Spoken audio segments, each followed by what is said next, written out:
Irmãos, você está feliz por estar aqui? Amém. Isso é um privilégio, irmãos. Nós termos sido chamados pelo Senhor, Ele nos ter revelado a sua obra. Isso não foi algo que nós fizemos, algo que nós procuramos fazer. A Bíblia, ela é muito clara quando ela fala que é o Espírito quem convence do pecado, da justiça e do juízo. Graças a Deus porque nós fomos convencidos e hoje nós estamos aqui. E ofertar também é outro privilégio. Quando nós conhecemos mais da vontade de Deus, quando nós conhecemos o que está escrito em Sua palavra, nós percebemos que isso não era uma obrigação, mas era um privilégio que o povo tinha de continuar cooperando. O povo não recebia porque ofertava, muito pelo contrário. O povo ofertava porque eles já tinham recebido. E a Bíblia deixa muito clara que eles plantavam 6 anos e tinham isso, e no 7º ano eles tinham que deixar a terra descansar. E Deus dizia, e Deus disse, eu vou provar para vocês. Podem se perguntar, mas como é que nós vamos colher se nós não vamos plantar?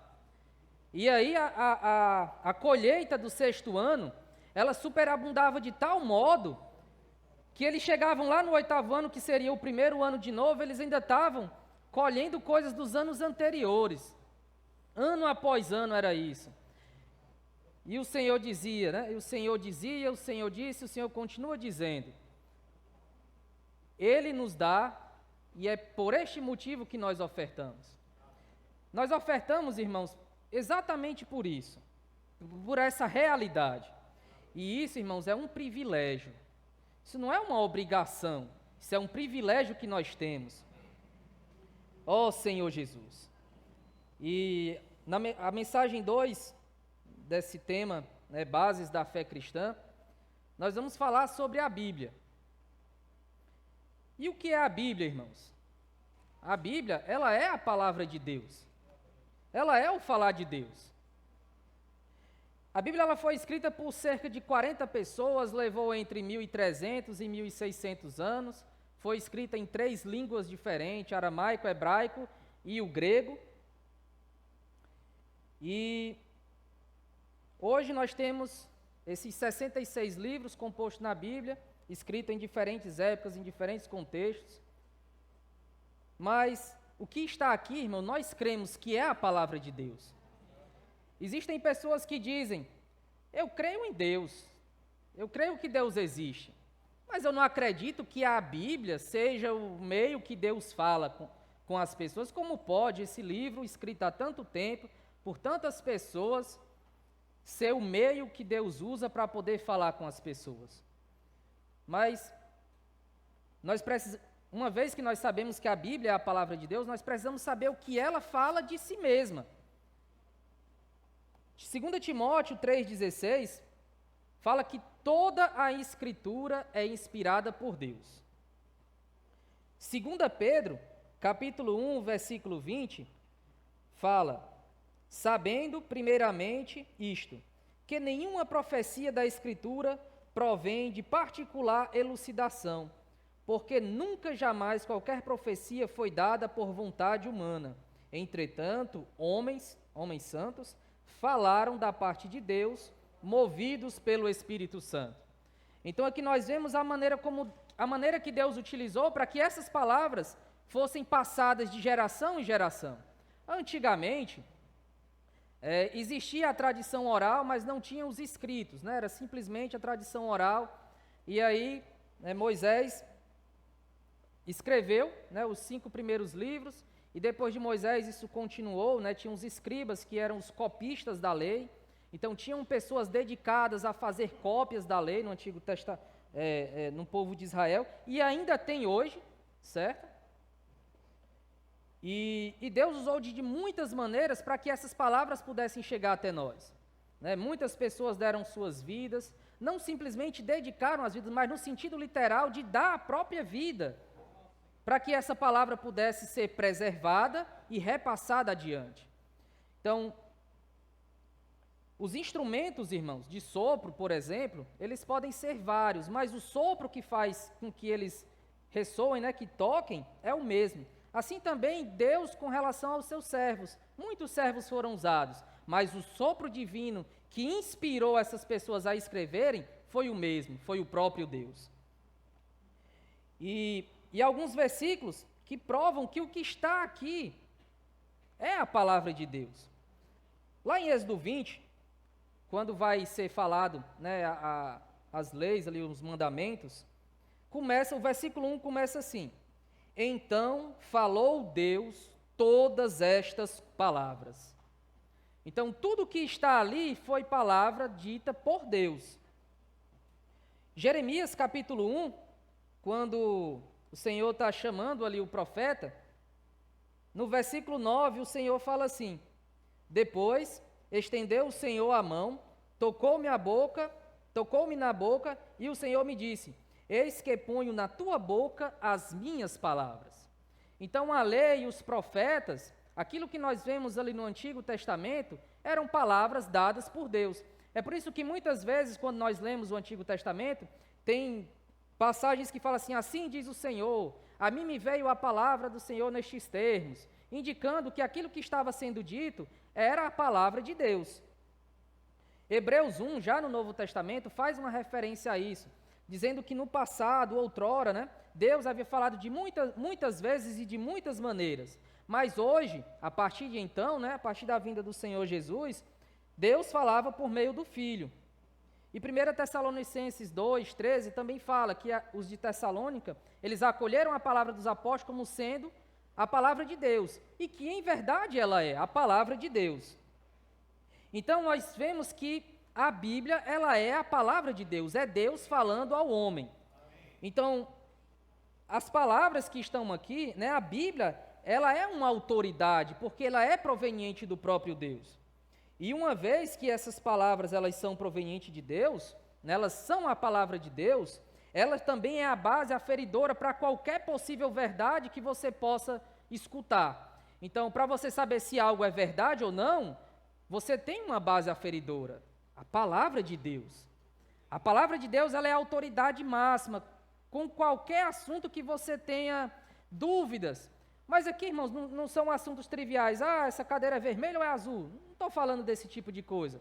Mas coisas profundas, questões morais, questões éticas, tudo isso nós encontramos a verdade na palavra de Deus. João 17, vamos ler. É um versículo curto. Aqui o Senhor Jesus estava orando, né? Aqui é a oração sacerdotal de Jesus.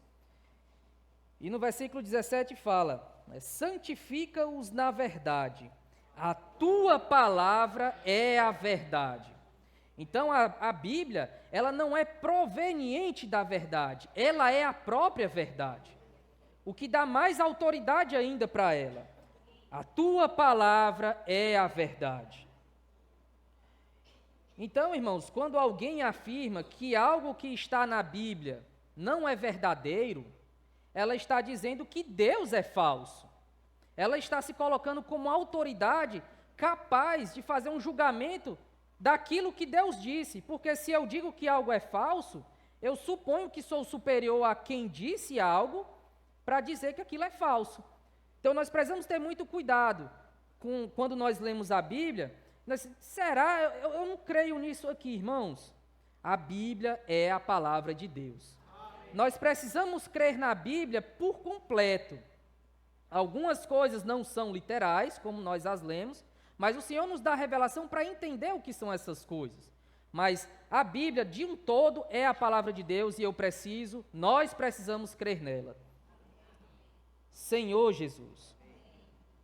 E uma vez que ela é autoridade, irmãos, quando nós escutamos alguma mensagem, inclusive essa que vocês estão ouvindo neste momento, a base pela qual nós devemos validar se o que está sendo falado é verdade ou é uma mentira, ou é uma coisa que está enganando, ou é uma coisa distorcida, a base é a palavra. Eu não posso simplesmente julgar o que eu estou ouvindo, o que alguém está falando, o que algum irmão está falando, com base nas minhas opiniões. O meu coração, ele é enganoso. Eu posso estar num dia muito bem e posso estar vendo... Mas quando eu vou até a palavra, irmãos, não tem erro. Porque a palavra é a verdade. Então eu preciso utilizar a palavra de Deus, a Bíblia, como base para fazer julgamentos. Não a minha opinião ou a opinião de outra pessoa. Amém? E a Bíblia, irmãos, ela deve ser o nosso manual, nossa regra de conduta, de fé, de prática. Qualquer coisa que não pode ser sustentada pela palavra de Deus, irmãos, ela deve ser abandonada. Se algo não tem sustentação, não tem fundamentação na palavra de Deus, é porque aquilo não é de Deus. Eu preciso saber o que está fundamentado na palavra, aquilo que na minha vida está fundamentado na palavra, para eu saber o que eu tenho que continuar fazendo, para saber o que eu tenho que abandonar. Então é na palavra que eu vou ter luz para saber o caminho que eu devo seguir. Oh, Senhor Jesus. Senhor Jesus. E nós precisamos nos lembrar, irmãos, que a principal arma do nosso inimigo, né, do inimigo de Deus e nosso, é o engano, é a mentira. Não são os poderes miraculosos, nada disso. A principal arma dele é o engano, é a mentira. Mais um motivo, irmãos, para nós estarmos firmados na verdade, para que quando nós sejamos tentados, assim como o Senhor Jesus foi, ele não foi tentado com coisas extraordinárias, mirabolantes, muito pelo contrário, Satanás usou a palavra, só que ele usou a palavra distorcida, mas o Senhor Jesus, ele conhecia a verdade, ele é a verdade, ele é a fonte da verdade, e ele disse, está escrito. Assim também, irmãos, nós precisamos conhecer a palavra a ponto de saber o que é engano do inimigo, e dizer, está escrito, e não é dessa maneira que você está dizendo. O que está escrito na palavra de Deus é isso, e isso, e isso, e é isso que norteia a minha vida. É isso que norteia as minhas decisões. Senhor Jesus. E a palavra, irmãos, ela é confiável. Ela não só é a verdade, como ela também é confiável. Né? Como eu falei no início, né, e eu não pretendo passar muito tempo falando nisso, mas a palavra durante os séculos, né, foram muitas lutas, muitas mortes de servos do Senhor para copiar, para passar essa palavra adiante, para que ela pudesse chegar até nós. É mais um motivo, irmãos, para nós valorizarmos. Foi pago um preço de sangue também por servos do Senhor, porque eles amavam a palavra de Deus. Somente quem tem a visão do que é a palavra de Deus é capaz de fazer esse sacrifício. Você seria capaz de sacrificar a sua própria vida para que a próxima geração tivesse acesso a essa palavra? Irmão, se eu não amo o que está aqui, se eu não amo a Bíblia, irmãos, eu não sou capaz de perder um dedo, uma unha. Mas se eu amo e eu sei qual é a vontade do meu Deus, irmãos, eu vou dedicar a minha vida inteira para que mais e mais pessoas possam ter acesso a essa palavra. Irmãos, nós não somos capazes de mensurar quão trevosa é a vida de uma pessoa a quem não chegou a palavra de Deus. Você pode imaginar, mas nós não somos capazes de mensurar por completo a vida de uma pessoa a quem a palavra de Deus ainda não chegou. Você pode imaginar como seria viver sem o sol, mas ainda assim seria muito superficial, porque você tem o sol todos os dias. Como seria nesse momento se o ar parasse, se você parasse de ter oxigênio? Você não sabe, você nem consegue mensurar porque você o tem. E você também não consegue mensurar a falta que é a palavra, irmãos, porque você a tem. Nós precisamos valorizar a palavra de Deus. Oh, Senhor Jesus. Mateus 5,18, vamos ler juntos?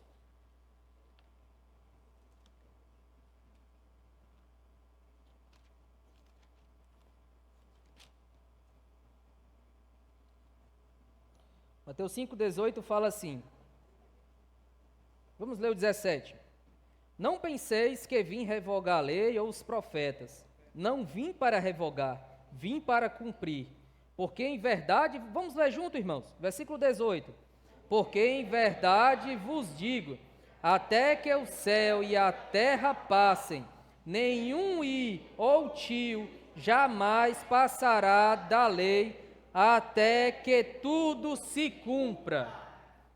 O que foi escrito, irmãos, a lei, quando você lê e você escutar a lei, as escrituras, os mandamentos, é a Bíblia, é a palavra de Deus. E como complemento, né, no capítulo 24, versículo 35, fala que passará o céu e a terra, porém as minhas palavras não passarão. As palavras de Deus, irmãos, elas vêm de Deus e elas são eternas. Elas não têm validade até a consumação do século. Essas palavras, irmãos, elas são eternas. Nós precisamos amar essas palavras. As palavras que foram ditas pelo nosso Deus, elas são eternas, porque o nosso Deus, ele é eterno. Nós vamos utilizá-la para nossa salvação, para nossa transformação, mas uma vez que isso aconteça, irmãos, nós vamos ter acesso à palavra também. O nosso próprio Deus, que é a palavra, nós vamos passar a eternidade com ele. Isso aqui, irmãos, é uma extensão de Deus. E nós vamos estar com Deus desfrutando da palavra. Ó Senhor Jesus. Que nós possamos amar essa palavra de agora, irmãos. Que nós possamos amar essa palavra. Isaías, capítulo 40, versículo 8, fala que seca-se a erva e cai a sua flor, mas a palavra de Deus permanece eternamente. A palavra de Deus, ela não tem data de validade. Ela não valeu no momento, no período em que ela foi escrita. Ela tem validade eterna. Senhor Jesus. E o que nós encontramos na Bíblia, irmãos, por mais que os livros tenham sido escritos por pessoas diferentes, em tempos diferentes, existe uma unidade na Bíblia. E existe uma centralidade na mensagem que há na Bíblia. Vamos ler aqui Lucas 24.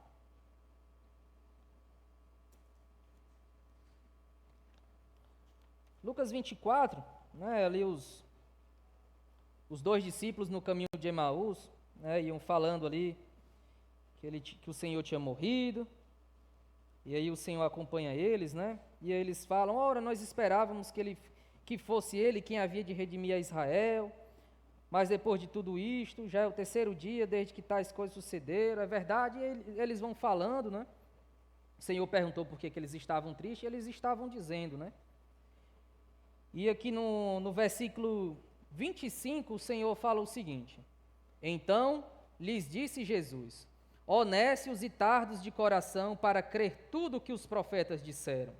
Porventura não convinha que o Cristo padecesse e entrasse na sua glória? E começando por Moisés, os primeiros livros da Bíblia, discorrendo por todos os profetas, expunha-lhes o que a seu respeito constava em todas as Escrituras.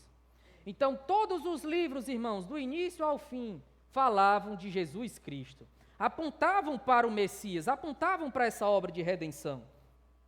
Ainda no mesmo capítulo, no versículo 44, fala assim, a seguir Jesus lhe disse, são estas as palavras que vos falei, estando ainda convosco. Importava se cumprisse tudo o que de mim está escrito na lei de Moisés, nos profetas e nos salmos. E há muitos outros versículos, irmãos, que mostram essa unidade dos livros da Bíblia e a centralidade de Cristo neles. Ora, João 5,39, o Senhor fala assim para os judeus, né? Examinais as Escrituras, porque julgais ter nelas a vida eterna, e são elas mesmas que testificam de mim. Lá em Atos 8, quando Filipe encontra o eunuco, né? Ali de viagem, ele estava lendo Isaías, e ele pergunta, né? Vamos ler, Atos 8, versículo 34. Então, o eunuco disse a Filipe, peço-te que me expliques a quem se refere o profeta. Fala de si mesmo ou de algum outro? Então, Filipe explicou, e começando por esta passagem da Escritura, anunciou-lhes a Jesus. Anunciou-lhe a Jesus. Começando por esta passagem, mas todo o Antigo Testamento, o que para nós é Antigo Testamento, para eles eram as Escrituras completas, né? Então, a partir da vinda do Senhor Jesus, o Novo Testamento começou a ser escrito. Mas mostrando, irmãos, que existe uma unidade na palavra. E no Antigo Testamento falava de Jesus. No Novo Testamento não fala de outra pessoa senão Jesus. o centro da palavra de Deus é Jesus. Quando Pedro está lá na casa, né, de Cornélio, ministrando, está no capítulo 10 de Atos, no último versículo, no versículo 43, Pedro fala assim: dele todos os profetas dão testemunho, mostrando que as escrituras, elas têm unidade. Então, ainda que tenha sido escrito por muitos séculos, por muitas pessoas, em diferentes épocas, em diferentes línguas, existe uma unidade porque foi Deus quem soprou essas palavras. Elas são a verdade. Oh, Senhor Jesus. Um outro ponto, irmãos, com relação à palavra, é que o Espírito Santo produz em nós essa transformação por meio da palavra. O Espírito Santo, irmãos, jamais vai alterar o que está na palavra. Ele vai alterar, ele vai mudar quem lê. Aquele que lê essas palavras, o Espírito Santo muda, ele opera a transformação. Mas as palavras não, elas permanecem. Romanos 12, o apóstolo Paulo, ele faz um rogo aqui aos irmãos. Vamos ler junto, irmãos. Romanos 12, 1 e 2. Rogo-vos, pois, irmãos,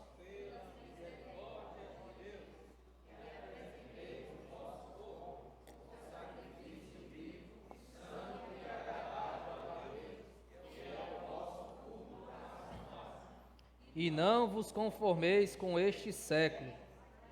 Transformai-vos pela renovação da vossa mente, para que experimenteis qual seja a boa, agradável vontade de Deus. Amém, aleluia.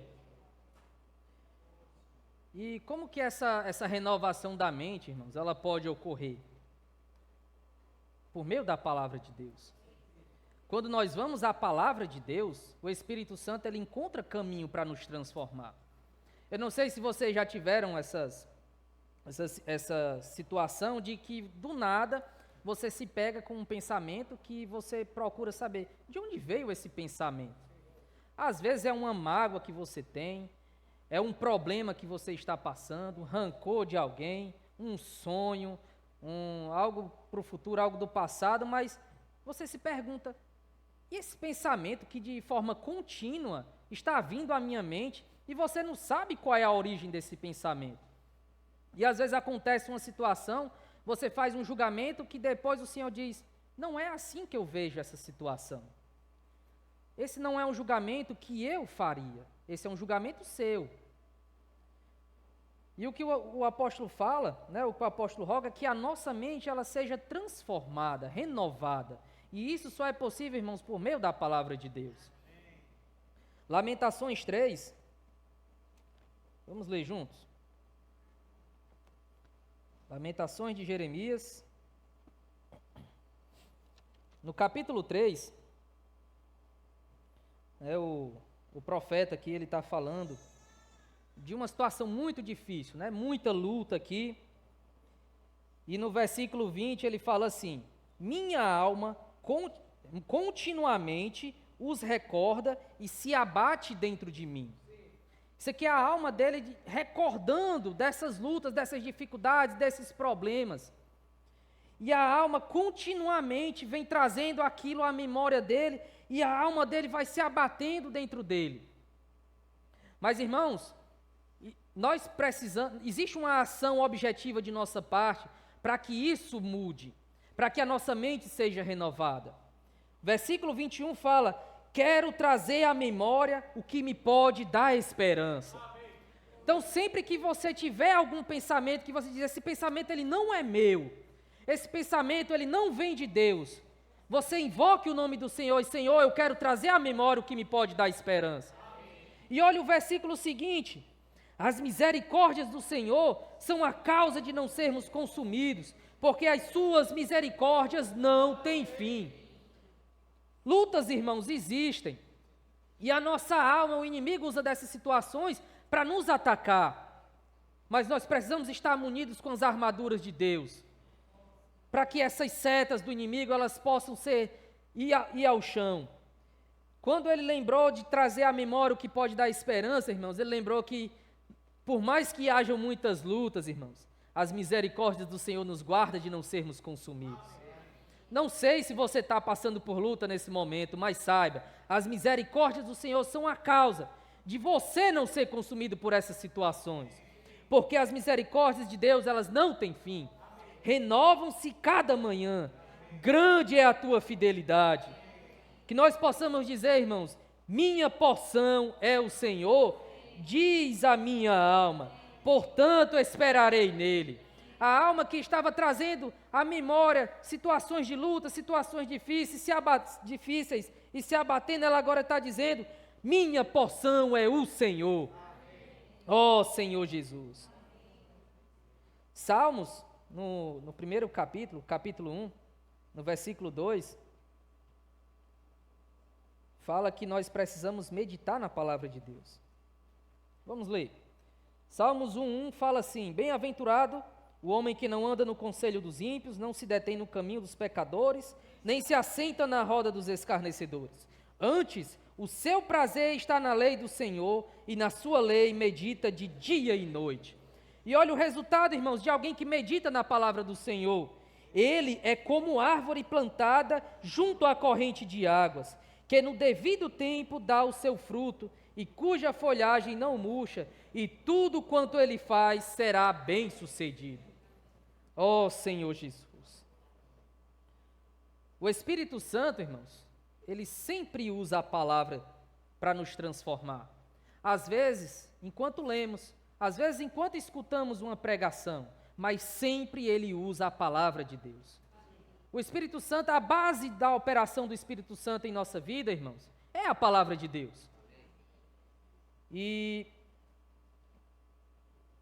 alguém pode olhar, irmãos, para a condição de uma outra pessoa e a pessoa está numa situação deplorável e pensar que não há jeito para aquela pessoa.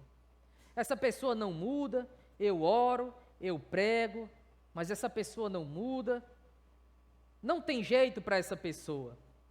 Mas aí, irmãos, como a Bíblia, que é a verdade, é a nossa base aferidora para todos os assuntos, nós precisamos saber o que a palavra de Deus fala com relação a isso. Vamos ler Ezequiel,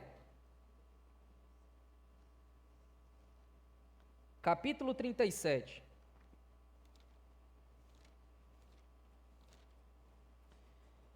Veio sobre mim a mão do... Vamos ler junto, irmãos. Veio sobre mim a mão do Senhor. Ele me levou pelo Espírito do Senhor e me deixou no meio de um vale que estava cheio de ossos. E me fez andar ao redor deles. Eram muito numerosos na superfície do vale e estavam sequíssimos. Irmãos, quando os ossos eles aparecem, quer dizer que todo o estado de decomposição, todo o processo de decomposição já chegou lá no final. E aqui fala que esses ossos estavam sequíssimos. Situação de morte total. Versículo 3. Então me perguntou, filho do homem, acaso poderão reviver estes ossos? Respondi, Senhor Deus, tu o sabes. Disse-me ele, profetiza a estes ossos e diz-lhes, ossos secos, ouvi a palavra do Senhor. Assim diz o Senhor Deus a estes ossos, eis que farei entrar o Espírito em vós e vivereis. Porei tendões sobre vós, farei crescer carne sobre vós estenderei pele, e porei em vós o Espírito e vivereis, e sabereis que eu sou o Senhor. Então, olha, aqui nós vemos que Deus apareceu para o profeta e disse, levou ele em visão a um vale cheio de ossos, apenas morte, muita morte, e disse, profetiza a estes ossos. E aí no versículo 7, a atitude do profeta. Então, profetizei segundo me fora ordenado. Enquanto eu profetizava, houve um ruído, um barulho de ossos que batiam contra ossos e se ajuntavam, cada osso ao seu osso. Olhei, e eis que havia tendões sobre eles, e cresceram as carnes, e se estendeu a pele sobre eles, mas não havia neles o Espírito. Então ele me disse, profetiza ao Espírito, profetiza ao Filho do Homem, e diz-lhe, assim diz o Senhor Deus, Vem dos quatro ventos, ó Espírito, e assopra sobre estes mortos, para que vivam. Profetizei como ele me ordenara, e o Espírito entrou neles, e viveram e se puseram em pé, um exército sobremodo numeroso. Irmãos, não há situação de morte que a palavra de Deus não possa curar. Não desista. Se você está orando pela transformação de uma pessoa, se você está pregando para uma pessoa, não desista. Profetiza, assim diz o Senhor, por meio da palavra de Deus, esses ossos que estão somente em morte, eles vão criar tendões, o Senhor vai criar músculo, vai criar pele, e o Senhor vai colocar o Espírito neles. Ó Senhor Jesus. A Bíblia, irmãos, também, ela é fonte de esperança e promessas. Romanos 15:4, na versão King James, fala assim: porquanto tudo que foi escrito no passado foi escrito para nos ensinar, de forma que, por meio da perseverança e do bom ânimo provenientes das Escrituras, mantenhamos firme a nossa esperança. Você quer ter esperança, irmãos? Você precisa ir à palavra de Deus. Você quer se manter firme nessa esperança? Você precisa ir à palavra de Deus. Você quer continuar perseverando? É na palavra de Deus que você vai encontrar perseverança. Você precisa de consolo? É na palavra de Deus que você vai encontrar refrigério para a sua alma? Na palavra de Deus. Não há outra fonte, irmãos. O que nós necessitamos, o Senhor nos dá na sua palavra. Porque na sua palavra nós podemos encontrá-lo. Ó Senhor Jesus. Salmo 119, 114, fala assim: Tu és o meu refúgio e o meu escudo, na tua palavra eu espero. E a Bíblia, irmãos, ela também é fonte de vida.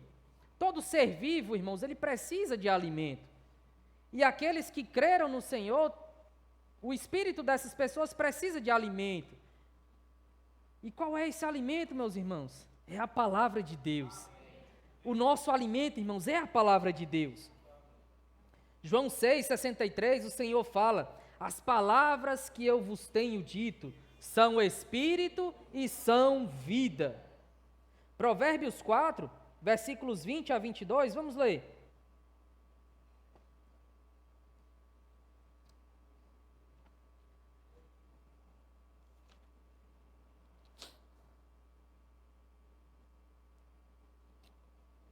Amém.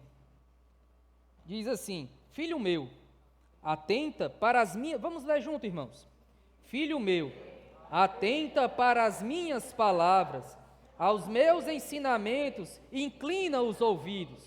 Não os deixes apartar-se dos teus olhos, guarda-os no mais íntimo do teu coração, porque são vida para quem os acha e saúde para o seu corpo.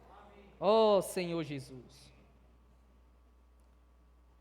Salmo 119, irmãos, como nós estamos falando da Bíblia, nada melhor, irmãos, do que a Bíblia falar de si mesma, né?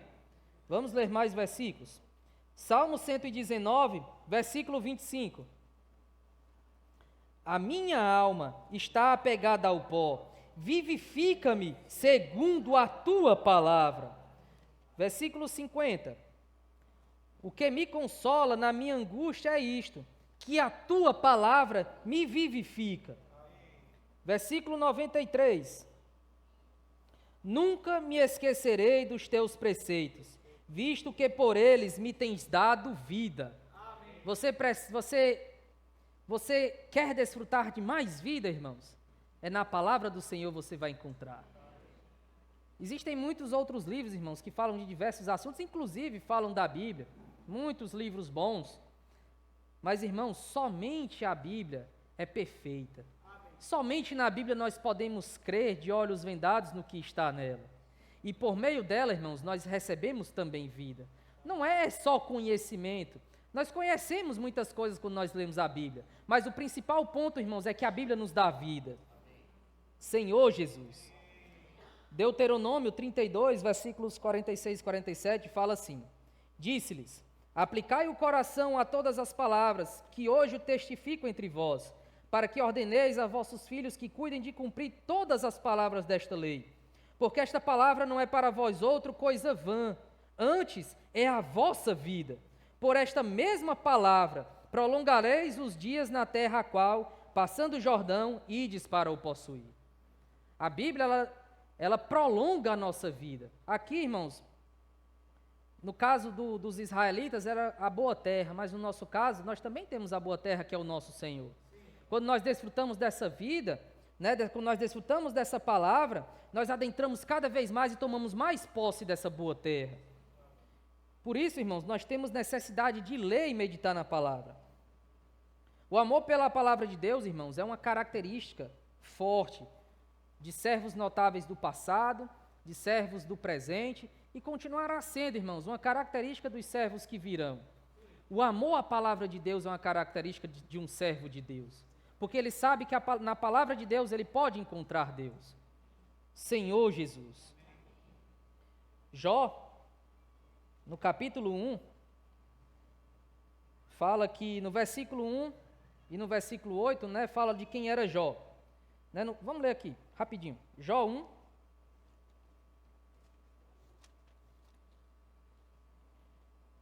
Versículo 1 fala assim: havia um homem na terra de Uz, cujo nome era Jó, homem íntegro e reto, temente a Deus e que se desviava do mal. No versículo 8, o Senhor também, Deus fala isso também, Observaste o meu servo Jó, porque ninguém há na terra semelhante a ele, homem íntegro e reto, temente a Deus e que se desvia do mal. Mas por que, irmãos, há esse testemunho de Jó? Olha o que diz o capítulo 23, versículo 12. Vamos ler na King James. Jamais me apartei dos mandamentos de seus lábios. Dei mais valor às palavras de sua boca do que ao meu próprio pão de cada dia. Ora, irmãos, alguém que dá esse valor à palavra de Deus, ele consegue ter um viver íntegro. Não quer dizer um viver perfeito, mas quer dizer que ele vive de acordo com a palavra de Deus. Ele vive buscando a palavra, ele vive buscando a Deus. Que nós tenhamos também esse testemunho. Gilvan, homem íntegro, temente a Deus, que se desvia do mal. Mas por que, irmãos? É porque ele é perfeito? Não, é porque ele ama a palavra de Deus. Ó Senhor Jesus, que haja, irmãos, esse testemunho também a nosso respeito.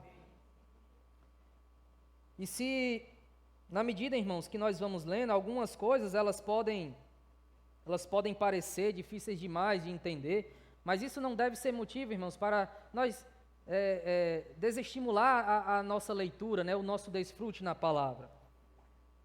Senhor Jesus, nós precisamos, irmãos, fazer o que está em Salmo 119, 18, que diz o seguinte: desvenda os meus olhos, para que eu contemple as maravilhas da tua lei. Tiago 1,5 fala que se alguém necessita de sabedoria, peça a Deus, que Ele vai dar liberalmente e com alegria.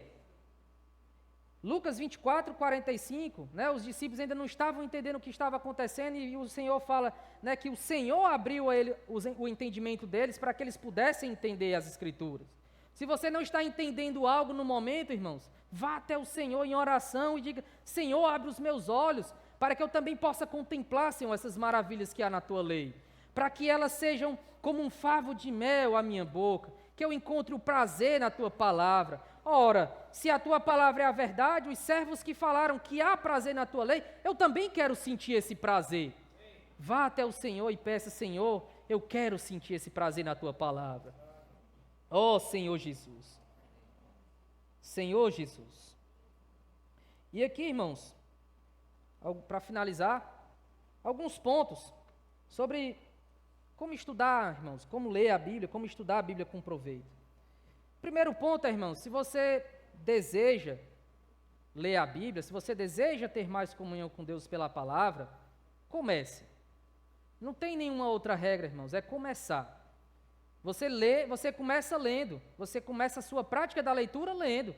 E não deixe para amanhã, comece hoje. Se você, eu não estou lendo, não estou lendo, ou estou lendo aleatório, estou fazendo coisa, se você quer seguir essa leitura, comece hoje. Não, mas já estamos no mês de maio, é hoje que é o dia de você começar. Não é amanhã, não é 1º de janeiro, é hoje. Se você deseja começar, comece hoje mesmo. Leia a Bíblia com um desejo sério de entendê-la. Cave, igual uma pessoa que está ali procurando ouro. Você também precisa procurar Cristo nas palavras de Deus. Ó Senhor Jesus, abra o seu coração enquanto estiver lendo e diga ao Senhor: fala, Senhor, pois o seu servo ouve. Fala ao meu coração, porque o teu servo está ouvindo. Leia, irmãos, a Bíblia com espírito de obediência e autoaplicação. Nós precisamos meditar na palavra, e ao lê-la nós precisamos ver se o nosso viver está de acordo com a palavra. O nosso viver precisa ser condizente com a palavra. Se não está, irmãos, que nós possamos mudar de rota, possamos corrigir o que está errado, mas que ao ler a palavra nós possamos aplicá-la ao nosso viver. A palavra, quando nós lermos, quando nós a lemos, não é assim: rapaz, isso aqui é para o irmão tal, é para a pessoa de tal. Não, irmãos, é para você que está lendo. É para mudar o curso da sua vida, para mudar o que está errado na sua vida. Quando Deus operar em você, Ele também vai encontrar caminho em você para que possa operar nas outras pessoas. A palavra de Deus é primeiramente para mim e depois para os outros. Senhor Jesus, qual é o melhor horário, irmãos, para ler? É aquele que você separou para ler. Se você separou o momento durante a manhã, aquele é o melhor horário. O melhor horário para ler a Bíblia é quando você vai à palavra. Não é quando você, eu só posso, eu consigo ter mais tempo à noite, mas o melhor horário é de manhã. Não, irmãos, o melhor horário é o que você vai à palavra. Que essa questão de horário não lhe impeça de ir à palavra todos os dias, que é um outro item que nós precisamos ler a Bíblia todos os dias. Nós precisamos fazer da leitura da palavra uma prioridade diária na nossa vida. Não é ler se der tempo, quando der tempo. É nós separarmos o melhor do nosso dia, a melhor porção do nosso dia, para ler a palavra, para orar ao Senhor, para ter o nosso encontro com Ele. Ó Senhor Jesus, Senhor Jesus. E irmãos, para finalizar, leia a Bíblia sempre com Cristo à vista. Cristo, Ele é o centro das Escrituras. Cristo, Ele é o centro das Escrituras. E ao ler a palavra, eu preciso ter isso no meu coração. Senhor, eu quero te encontrar. Senhor, se revela a mim. Senhor, faz que a cada linha, Senhor, que eu leia, a tua luz possa brilhar no meu coração e eu possa te receber cada vez mais. Senhor, eu preciso de transformação. Ó Senhor, eu estou aqui aos teus pés, diante da tua palavra, para que tu possa encontrar caminho para operar a tua obra na minha vida. Jesus é o Senhor.